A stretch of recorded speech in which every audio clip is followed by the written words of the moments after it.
Bonjour à tous, on continue notre série de vidéos sur la construction d'un business plan, une étape cruciale pour affiner votre projet et avoir toutes les cartes en main pour y voir plus clair et qu'il se réalise. Petit rappel, l'analyse de la concurrence se situe dans l'analyse externe de votre environnement.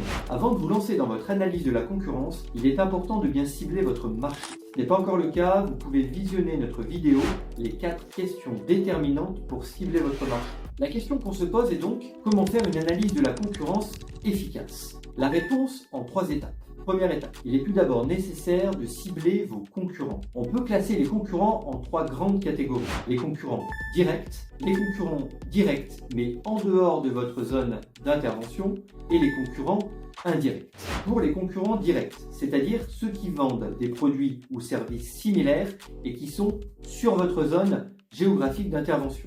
Vous pouvez commencer par établir une liste des 4-5 principaux concurrents que vous pouvez trouver à partir de votre réseau ou de recherche internet.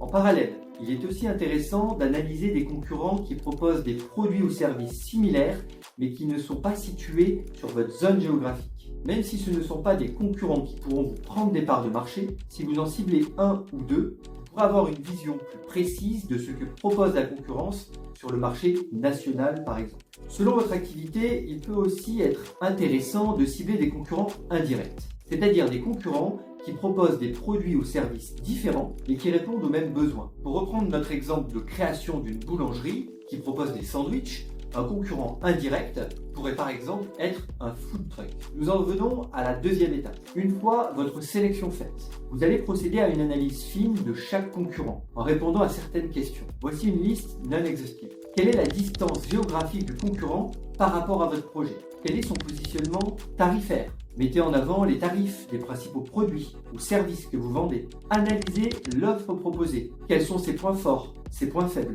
Essayez également de cerner ses profils clients. Analysez ses méthodes de communication, visibilité sur Internet, sur ses réseaux sociaux. Enfin, mettez en avant l'ensemble de ses points forts et de ses points faibles. Procédez à cette analyse pour chaque concurrent sélectionné. Une fois que c'est réalisé, vous allez pouvoir passer à la troisième étape. Cette étape est pour moi la plus importante et bien souvent sous-estimée en phase de business plan. Prenez du recul sur l'ensemble de l'analyse de la concurrence et répondez aux questions. Quels sont les 3 points clés que je retiens de cette analyse? Face à cette analyse, quelles sont les orientations que je souhaite donner à mon projet? Vous commencez à réfléchir à vos tarifs, votre niveau de gamme et plus globalement votre avantage concurrentiel. Comme vous le voyez, ce travail d'analyse de la concurrence vise à améliorer la qualité de votre offre en s'appuyant sur une vision précise et concrète de la concurrence. Pour résumer, cette analyse de la concurrence se déroule en 3 étapes. Premièrement, vous créez une liste de concurrents directs et indirects. Deuxièmement, vous réalisez une analyse de chaque concurrent en répondant à des questions clés. Et